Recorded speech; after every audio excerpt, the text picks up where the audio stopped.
Cumprimenta todos na paz do Senhor. Amém.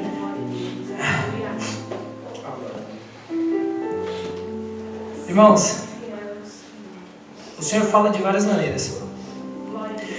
E uma delas Ele falou hoje o culto inteiro. Quem está vivendo o tempo lá fora não está vivendo o tempo aqui dentro. Verdade.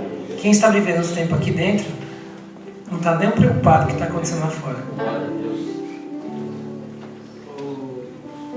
Eu falo, Senhor, o Senhor é tão poderoso, o Senhor fez tantas coisas. Eu saí da minha casa, andei praticamente quase 30 quilômetros para chegar aqui. Tinha 2 pauzinhos lá no tanque de combustível. O Senhor não encheu o tanque, mas os 2 pauzinhos estão lá. A chave está aqui, pode dar partida lá que está igualzinho. Muitos vão falar, é porque o tanque andou quantos quilômetros, é isso, e vai tentar explicar por A mais B. Eu sei, sabe o quê? Que eu acredito no Senhor. Eu acredito que o cálculo que o Senhor fez é esse. Do mesmo jeito que Ele pôs um prego naquele tanque, Ele parou o sol. E fez muitas outras coisas que a gente há de testemunhar todos os dias. Milagres maiores que o nosso entendimento pode alcançar. Pessoas que nem eram para estar aqui agora, nesse culto. Mas a vontade de estar aqui era muito maior do que estar lá fora. A vontade de estar aqui dentro, pisando nesse templo, era tão grande. Muito maior do que às vezes estar se deleitando em prazeres e outros que falam estar na sua residência aí. Talvez até com o seu tanque do seu carro cheio. Mas eu não estou preocupado com isso. Como os louvores falaram, é o dia de cada vez, né, Maíra? E eu não tenho que me preocupar com amanhã, porque o amanhã é do Senhor. Amém? Vamos viver esse culto hoje. E se lá fora está o trânsito, a gente passou por vários postos de gasolina e as pessoas estão entrando neles como se não houvesse amanhã. E eu falo para quem entrou nessas portas hoje: vai haver o amanhã. O amanhã é porque é dele. Verdade. Irmãos, abram a Bíblia. 2 Reis, capítulo 5, versículo 17. 2 Reis, capítulo 5, versículo 17. O Senhor falou poderosamente comigo nessa palavra desde domingo.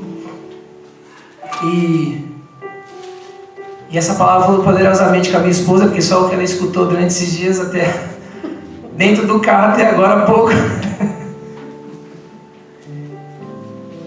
Porque o Senhor, quando Ele tem algo para falar, Ele fala. Às vezes é que a gente não entende, mas Ele fala.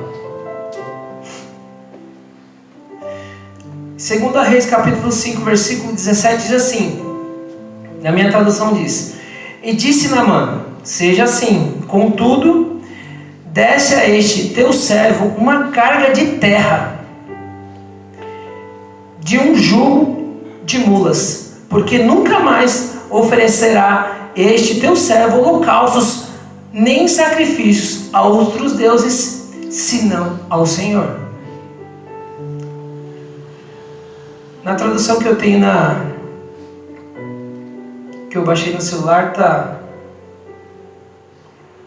então deixe que eu leve para casa 2 mulas carregadas de terra. 2 mulas carregadas de terra. Peguem a palavra terra e guardem, que vocês vão entender. Porque Naamã levou para casa uma carga de terra. Naamã era um chefe de exército.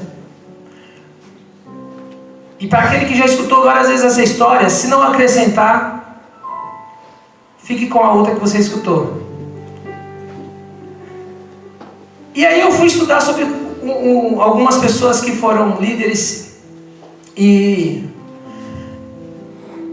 um cara que eu escutei uma entrevista esses dias, líder do Exército Brasileiro, um senhor extremamente educado, Eduardo Vilas Boas, comanda mais ou menos 220 mil homens do Exército Brasileiro, e ele é um homem conhecido pelo poder que ele tem, que é grande, e é um poder que pode, daqui alguns minutos, se ele resolver, tomar o país. Ele pode ser, no tempo que ele quiser, dono deste país que nós estamos vivendo, o Brasil. Ele detém esse poder. Ele falando, uma simplicidade, uma paz, uma simplicidade nas palavras, e você perceber que na simplicidade que ele tinha nas palavras, mesmo assim você via a profundidade. E eu falava, nossa, que cara inteligente. Esse cara, ele tem uma visão que é muito além do que é ele mesmo, né? Do que é o homem, do que o homem tem. A gente sabe, porque muitas das coisas que nós temos hoje não é por nós, é porque Deus acrescentou em nós. Então a gente começa a entender isso e ver isso em vários lugares. E nessa entrevista, eu escutei a entrevista toda, ele falou de homossexualidade, ele falou de diversas coisas que eu achei que muitas pessoas criam várias polêmicas. Ele foi simples, sutil, respeitoso, e em todas as suas palavras ele trazia paz. E aí depois de um tempo eu descobri pelo pastor que ele é um senhor cristão. Só que eu escutei essa entrevista no passado, e ele tem uma doença de atrofia, igual o Steve Hawkins, né? Que faleceu esse ano.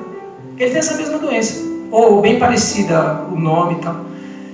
E até na hora que ele fala, ele está com dificuldade. Antes ele até andava com dificuldade, agora ele já está andando de cadeira de roda. E ele ainda, de cadeira de roda, ainda tem o poder. Não tiraram-lhe o poder, ele continua tendo poder. E eu falei, meu Deus, o homem mais poderoso do país anda de cadeira de roda. Não estou desmerecendo, mas eu mostro aqui o quanto é Deus na vida daquele homem, né? E ele da mesma forma com Naamã, líder do exército sírio.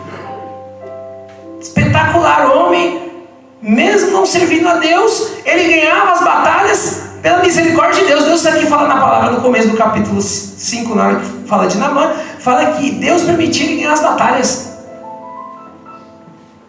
Mesmo sem ele saber, ele era usado por Deus. Só que o homem tinha uma doença grave, muito grave. É a lepra. E quem já soube ou viu algumas imagens sobre lepra, sabe que não estou falando de uma doença que contagiosa, que ela não tira o poder de locomoção da pessoa, mas ela tira a honra, o respeito, né, por si própria, porque mexe com a imagem do ser humano, mexe com o maior órgão do corpo humano, que é a pele. Ela não mata, ela judia.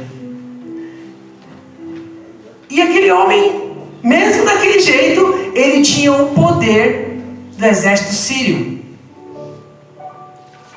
e ninguém tirava. E numa dessas batalhas ele foi até Israel, e com nessa batalha ele ganha essa batalha, e nessa batalha ele fica com uma das servas, uma das mulheres que ele conseguiu trazer. É uma menina, ele traz como serva da sua esposa e fica dentro de casa. E essa serva percebia que aquele homem era bom. Naamã não era homem qualquer. Naamã não usava do seu poder de qualquer forma.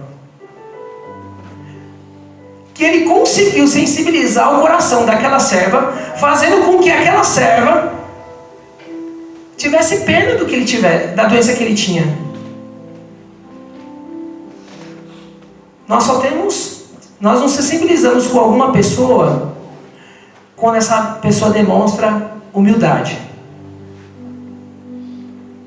Quando essa pessoa mostra algum tipo de sentimento doce.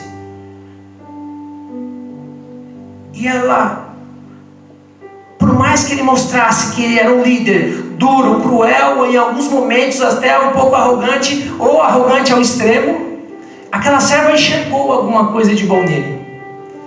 E falou para a esposa de Naamã, falou, se o Senhor, Naamã, quisesse ter um senhor lá onde eu morava, em Israel, que ele o curaria, um profeta que o curaria. E ela foi e falou para Naamã. E Naamã creu na palavra daquela menina. Quantas vezes as crianças falam conosco e nós não damos crédito? E fala que ela era uma criança. Então Naamã escutou uma criança para que isso tudo que nós vamos falar daqui para frente aconteça. E aí Naamã se dirige ao rei dele, do Sírio. Fala, Senhor, acredito eu que ele tenha falado, fiquei sabendo que aconteceu, tem um senhor lá, profeta, que cura em Israel.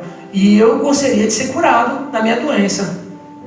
E o rei logo fez uma carta e mandou para o rei de Israel e falou, vai lá e entrega para o rei. Mas quem cura é o profeta. Mas ele não falou nada. Ele fez o que foi lhe mandado, que lhe foi lhe ordenado, com obediência, sem questionar. Naamã se dirigiu a Israel e foi até o rei. Quando chegou o rei e apresentou a carta, quando o rei leu a carta, bateu de um desespero tão grande que ele rasgou as vestes e falou assim, não, esse rei ele quer confusão, porque se ele me fala para mim curar, te curar como? Ele acha que eu sou Deus, que posso te dar a vida ou te tirar a vida? Não sou Deus. Eu não tenho esse poder. E eu até entendo quando ele fala assim que ele queria briga, porque assim, quando você te coloca como algo maior do que você pode fazer, você leva como afronta. Quando elevam o nível de dificuldade da sua vida, você acha que estão te afrontando. Você acha que está sendo menosprezado. Você acha que não estão te levando a sério. Você acha que as pessoas não entenderam ainda quem você é. Foi isso que o rei viu. Muito revoltado. Sabendo disso, o profeta Eliseu, ele mandou falar com o rei. Falou, não se preocupa não. Manda ele vir falar comigo. Vem cá. Fala para ele vir falar comigo que eu vou resolver o problema dele. E o que eu vejo, ele fala assim, cheguei no homem que vai resolver o meu problema. Eu cheguei no rapaz, naquele profeta que a menina citou, que vai resolver o meu problema. E ele se dirigiu, acredito eu, com a sua comitiva grande. A Bíblia fala que ele levou 350 quilos de prata, 70 quilos de ouro e 10 vestes de linho fino, de seda. Coisa linda. Já na intenção de que pudesse abençoar o profeta. É assim que nós falamos hoje em dia, né? Abençoa, né? Não é comprar a bênção. E quando ele chega próximo da casa, é de costume que o servo vá e receba e traga a visita para dentro de casa, para que possa ter uma conversa com o dono da casa. Só que quando ele chegou perto da casa de Eliseu, Eliseu já falou para o servo, calma, eu sei quem é. Já avisa ele. vai até o Jordão, mergulha 7 vezes e pode ir. Quando aquele homem com a sua comitiva, eu acredito que tinha muitos homens com ele, com todo o seu poder, com toda a sua eloquência, um exército vitorioso sobre a terra onde Eliseu morava. Não é outra terra, é a terra que Eliseu morava. Então ele acreditou: vão me tratar como rei, porque eles sabem quem sou eu, meu nome propaga sobre essa terra aqui, eles sabem quem é meu nome, eu sou Naamã, o exército que venceu Israel. Aí o servo sai e fala: ó, pois não? Ah, eu sou Naamã. Ah, senhor, bom, que eu sou Geazi.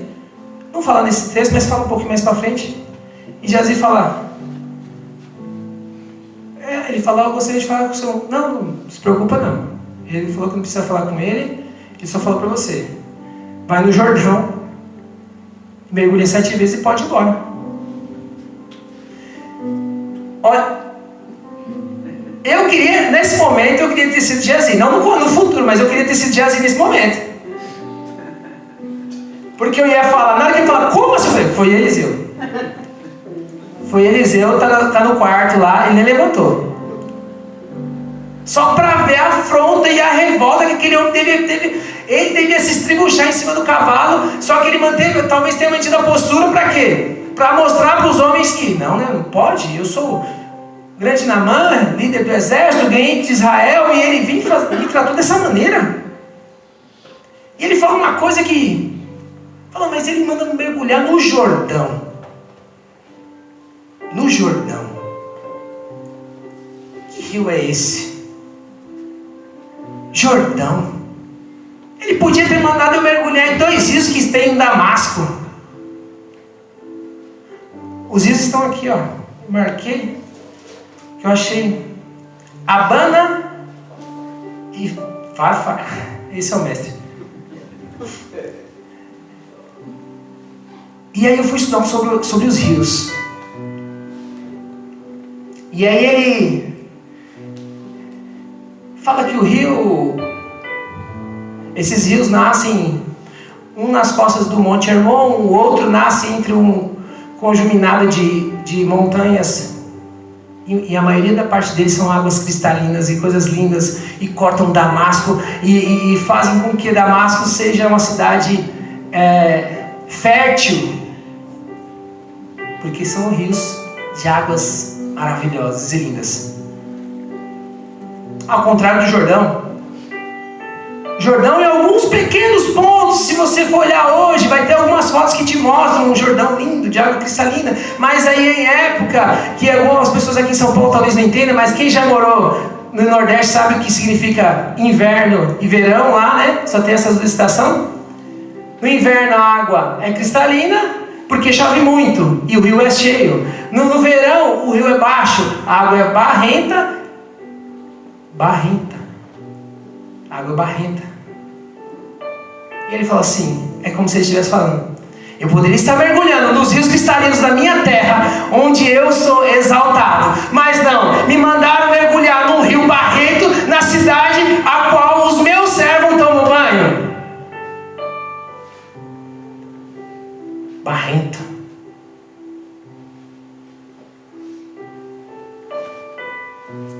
E aí ele sai revoltado e vai em direção, acredito eu, que voltar para sua cidade. E acredito com o pensamento já de resolver o problema com Eliseu. Eu falo: não, esse Eliseu ele vai, vou voltar. Só que os servos dele, que estavam com ele, falaram assim: mestre, se tivessem te pedido para fazer coisas maiores, o senhor não teria feito?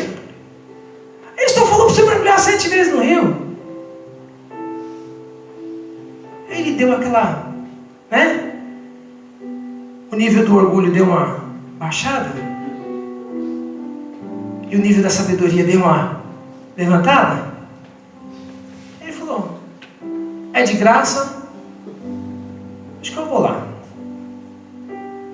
E esse homem foi mergulhar no rio.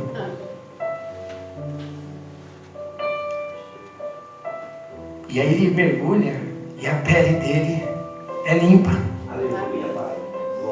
E a Bíblia fala que a pele dele fica tão limpa que parece de um bebê. Parece de uma criancinha recém-nascida. Olha. E ele volta. Falar com Eliseu. E ele se revolta porque ele queria abençoar Eliseu. Porque ele não trouxe ouro, nem prata, nem roupa bonita para ele levar de volta. Porque isso aí ele tem de monte. Eliseu, eu tenho que te dar. Não, Eliseu falou assim, eu não vou aceitar. Não, mas Eliseu, aceita. De repente vai ser alguém daqui, vai passar aqui na igreja, vai precisar. Aí você dá para a pessoa. Não. Fique em paz. Fique em paz. Nós não precisamos. Glória a ti, Senhor. Glória. E ele não aceitou muito aquilo, porque eu acredito que para um judeu, e quem sabe como que funciona o sírio, os judeus, muito naquele tempo, você não aceitar algo deles, é como se você fosse na casa de alguém do interior. Não toma um café para você ver. Não senta na mesa e fala que está passando rapidinho, você vai ver a cara da pessoa. Ele está achando que está sendo desprezado. Eu estou mentindo? É assim, você tem que sentar, não toma café, minha esposa não toma café, agora eu tomo café. Senta, abraça, conversa, né? Aí sim, levanta e vamos embora. Vai ter que sentar e tomar um café. E ele sentiu e falou, não, mas... Só que em algum momento ele falou assim, Eliseu, já que você não quer aceitar o que eu trouxe, me deixa levar uma carga da terra deste lugar para onde eu vou. Me deixa levar um pouco dessa terra para onde eu vou. Aleluia. Porque eu não vou mais fazer holocausto para os outros deuses, porque agora eu tenho um só. Aleluia, Pai. Aí eu vou voltar na história e explicar alguns momentos.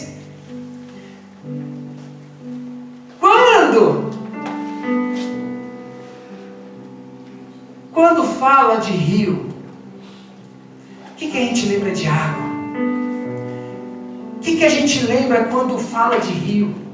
Quando fala da água? Simplesmente a gente está falando de quem? De quem nós estamos cheios hoje. É do Espírito. Aleluia. É como água.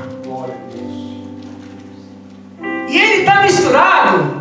Nesses rios, o Jordão está misturado com água que é barrenta. E o barro seco é o quê? O barro sem água, 0% de H2O, ele é o quê? Pó. Quando esse homem foi sutilmente informado por Geazi que fosse até o rio e mergulhasse 7 vezes, ele falou para Naamã assim, Naamã, vai lá no rio. Aleluia. Encosta. Aleluia. Seu joelho no pó. Aleluia. 7 vezes.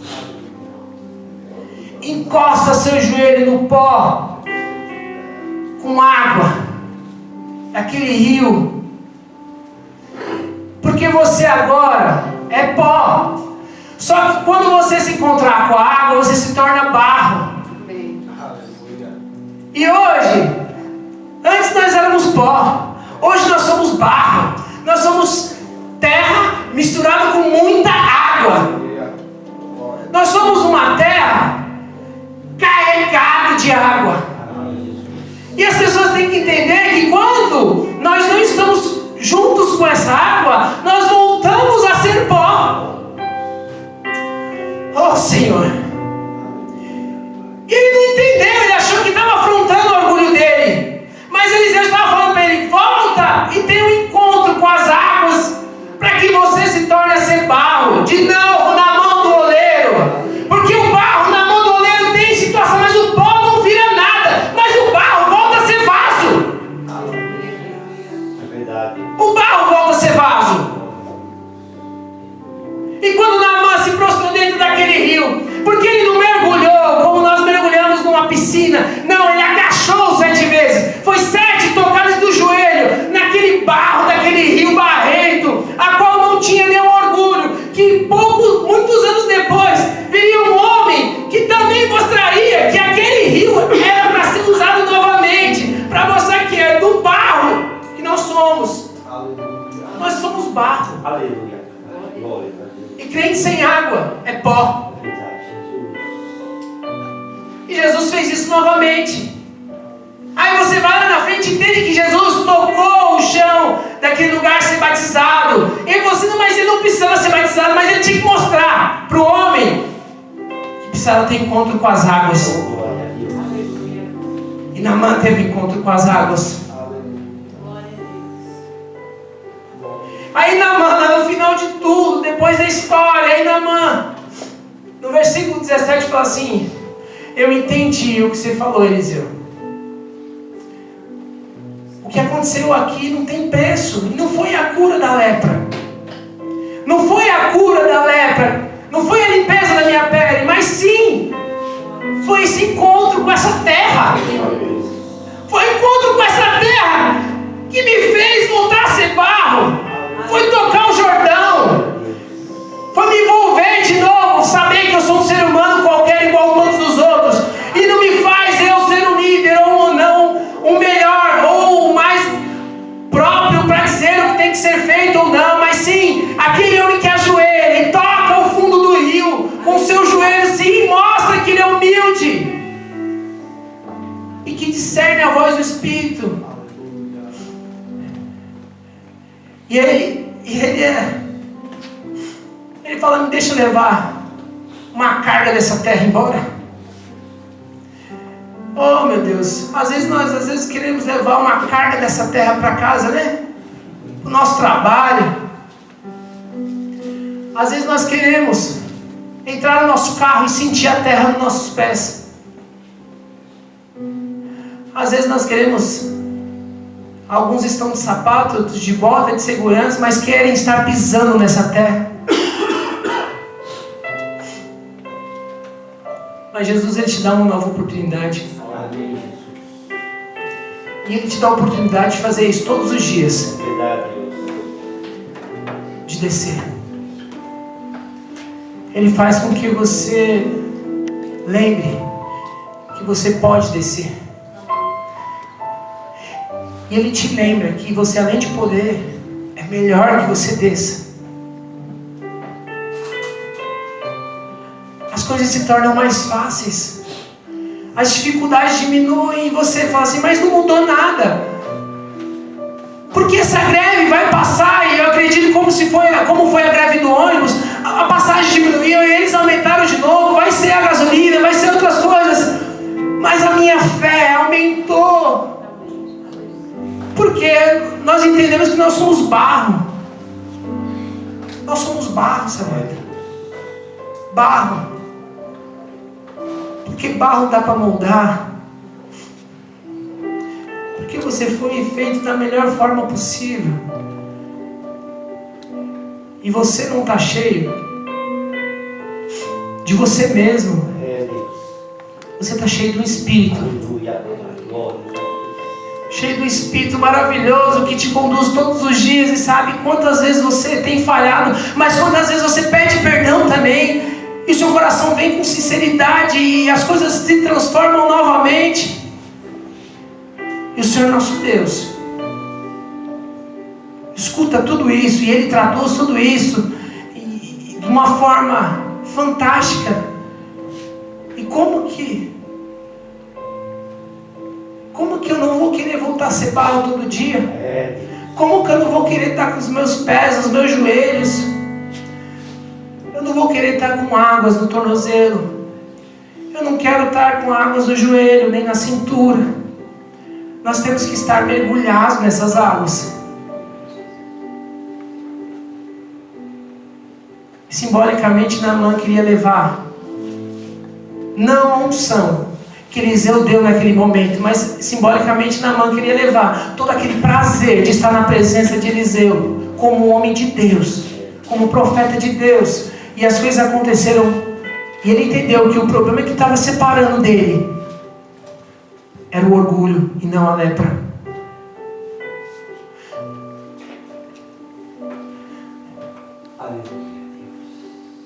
Eu queria cantar esse hino.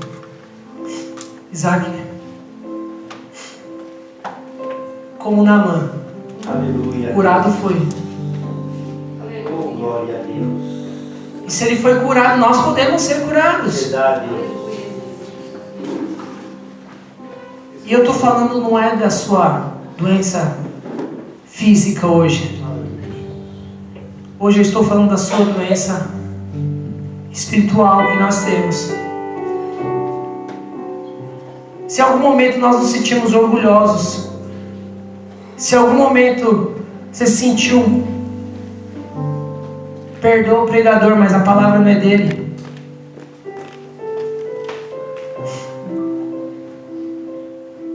Se encha do Espírito, como Naamã fez. Você está diante do rio, você tem a opção de mergulhar hoje aqui e ser cheio do Espírito Santo de Deus. Você não entrou nessas portas à toa. Você não veio para cá, para esse lugar, para ser o mais um, ou completar mais um culto, ou para que as pessoas possam te ver, ou para que não ficasse em casa. Não, você tem um objetivo. Hoje você está de encontro com o rio.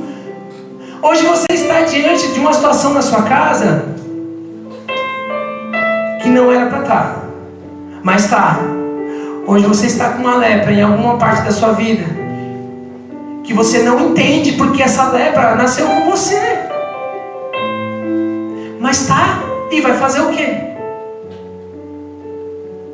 Vamos mergulhar no rio hoje. Com a licença do pastor, eu gostaria que quem pudesse pôr em pé. E quem pudesse, imagine de frente de um rio.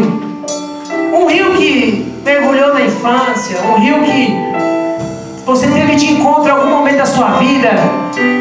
E você sentiu aquele vento, você sentiu aquele ambiente tão gostoso. E você não enxergou ninguém de frente, você só via água. E cante este louvor.